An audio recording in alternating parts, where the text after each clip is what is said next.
As I said at the 8 o'clock, I'm used to preaching out of a pulpit. I feel rather exposed standing up here like this. Like a shield in case someone shoots at me or something like that. I've lived in Southern California since 1992, and since that time, I've been to only one New Year's Day Rose Parade. And there are a few reasons for this. The first and most obvious is that the parade is on New Year's Day, which means it follows directly New Year's Eve. And even if you have reserved seats, you still have to get there before dawn, and that's a difficult task for many of us after New Year's Eve. And the second reason for me only going to one Rose Parade is that it's cold outside. The weather does warm up once the sun comes up, but the beginning of it is cold, as in dress-in-down jacket type cold. I ignored such a warning once when my family and I were in Maui, and we wanted to see the sun rise at Haleakala, which is 10,000 feet above sea level, and then ride a bike down the mountain. Our guide warned us to dress warmly because it could get down to freezing. Pshaw, I said to myself. How cold can it get in Hawaii? Well, let me tell you. Polar bears would be more comfortable on top of that mountain before the sun comes up. I mean, it was cold. And finally, we only went to the Rose Bowl Parade, because our son was on a baseball team that was asked to participate in the parade. And that's just hard to turn down. What I found most interesting in attending the Rose Parade was not so much the floats, not even the roses, or even the parade, but the differing perspectives of the people we were with and how they saw the parade. You see, after the parade, each person saw the parade differently, sometimes significantly different, even though they sat in the same section that I did. And of course, being in the parade, our son had a really different perspective. When it comes to parades, everyone attending sees the parade differently, to the point where you begin to wonder if all are at the same parade. I mention parades because I think the parade experience is a metaphor for the church. Where I see it, we all experience the one God differently. God isn't different. God is the same. It's our understanding of God that causes God to be different, because it comes from us and not from divine revelation. As a result, none of us has a right none of us has it right. Did God send the Bible and the Quran, or did we humans create the Bible and the Quran in our attempts to understand God? Did God speak the 10 Commandments and the Eightfold Path and the Four Noble Truths? If God is one, then how can God give humans conflicting commands and conflicting callings? We're all watching the God parade, and yet we all have differing experiences and different perspectives, to the point where one wonders if we all are experiencing the same God. And in sharing our experiences of God with others, we attempt to relate our subjective experience of our God encounter. And because our experience is subjective when it comes to God, the best any of us has ever been able to do is to describe how it sounds, how it feels, what it reminds us of. Whether the experience originates in the pages of Scripture or in the events of our lives, the best any of us has ever been able to do is simply to confess what it's like when we are in the presence of God. It's like trying to explain the taste of a strawberry to someone who hasn't tasted one, or a glass of wine, or a strawberry truffle that John O'Malley made, which I had last night, which was out of this world. Recently, I was with some Sri Lankan friends who asked if I would like a wood apple.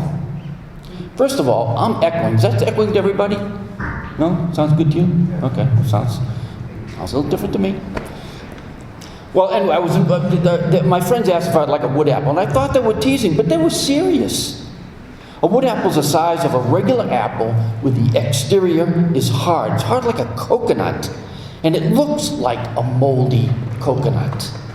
In addition, it smells like a combination of blue cheese and raisins. And the riper it is, the stronger the smell. And when you crack it open, the inside looks a little bit like baby poop. And it's best really to add sugar, but even then, it's an acquired taste. Such is my experience anyway with wood apples. But others love it and they don't experience it anywhere near what I just experienced. The best I can tell you is to try it yourself. And here's the point. We can't live in other people's experiences. We can describe it, but we need to experience it ourselves.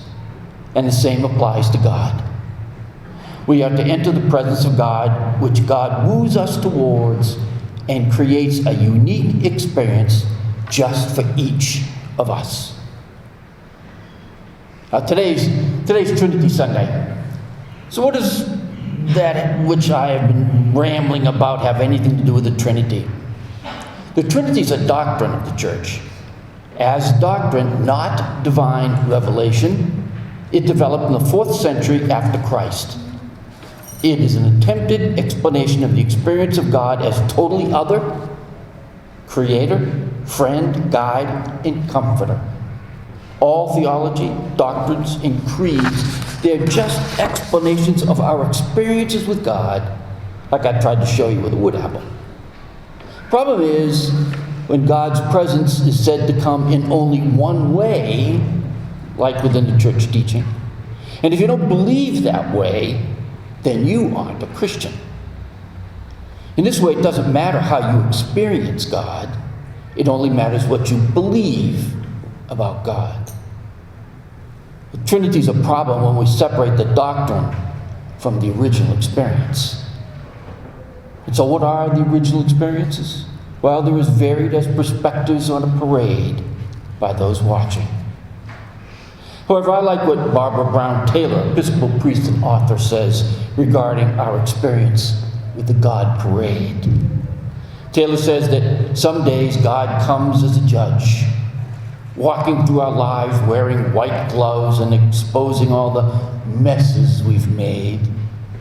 Other days God comes as a shepherd, fending off our enemies and feeding us by hand. Some days God comes as a whirlwind who blows all of our certainties away. Other days God comes as a brooding hen who hides us in the shelter of her wings. Some days God comes as a dazzling monarch, and other days as a silent servant. If we were to name all the ways God comes to us, the list would go on forever. God the lover, teacher, challenger, the helper, the stranger, the adversary, the yes, and the no. Let me expand a little bit on Taylor's comments. In Colmar, France, there hangs a painting by a German expressionist painter, Matthias Grunwald. German Expressionism, their paintings are dark, they're depressing, and they're foreboding. This particular painting, done in 1515, is of Jesus' crucifixion. The painting, which is part of the Eisenheim altarpiece, was commissioned by the Brothers of St. Anthony.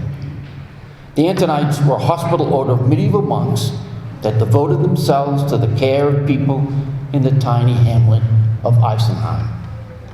In the 1500s, that care consisted primarily of treating patients who were afflicted with a terrible skin disease called St. Anthony's fire, or ergotism, which is caused by a rye fungus.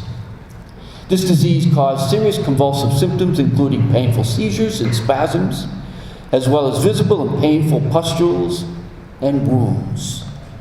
Grunwald was asked to create a painting that the patients there could meditate upon to help them cope with their own agonies. And in the painting, Christ's skin is a grayish green. His body is covered with wounds, the same plague-type sores the patients had covering their bodies. Christ's head is crowned with thorns and hanging painfully on his chest. His limbs are twisted, and his hands and feet distorted, recalling the convulsive seizures and spasms of those suffering from St. Anthony's fire. As the patients suffered from their disease, they could look up to see Christ's intense suffering for them on the cross. This would bring hope to the dying audience. The image of the crucified Christ communicated to the hurting in the 16th century that Jesus was hanging on the cross specifically for them. Experience and explanation. To the patients in the hospital, the suffering Christ is how they related to God. But to you, the crucifixion may be the defeat of evil, or simply a God-loving person being killed by selfish, wicked people. You see, we all see, but we all see differently. You and I are subjects.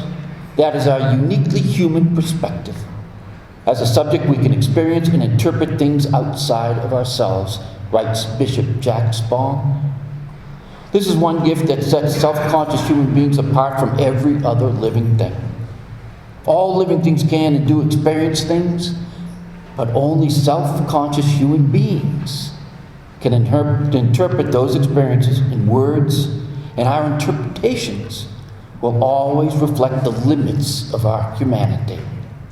Plants are living, insects are living, animals are living, but only self-conscious creatures can interpret the life that flows through all living things and which all living things can experience. I am alive are words that only self-conscious creatures can utter. We alone know that we are alive and that we have the ability to experience something beyond ourselves to which we feel somehow related. For human beings, life is something that places us in a mystical moment of transcendence. So we assert that we are related to the transcendent dimension of existence called life. Life flows through me even as I am aware that I am a part of it. It is a regular pattern of our humanity to name that dimension of God. The word God becomes my name for the transcendent dimension of life. God is a name for power and the source of life. God is not a being, but being itself. God is the ground of being, in which our being is rooted. God is a timeless eternity to which we are attached. So if God is being, then the only way we can worship God properly is by having the courage to be all that each of us, each of you, can be. The more deeply and the more fully we can be ourselves, the more the God who is being becomes visible to us and visible to others. I experience God. I cannot explain God. I trust my experience. Our doorways into God are to take yours and my God experience seriously and to live into them as deeply as each of us can. Now, if none of this makes any sense to you, then I have a great story which just might save the day for all of you, okay? It's a Trinity Sunday story. So one Trinity Sunday, a clergy friend of mine found a lumpy envelope on the hood of her car after services. And inside the envelope was a Three Musketeers candy bar with a note that read, "All for one, one for three, happy Trinity." As you walk out today at the back of the church, there are Three Musketeer candy bars free for each one to take home. Okay? All for one, one for three, happy Trinity. Amen.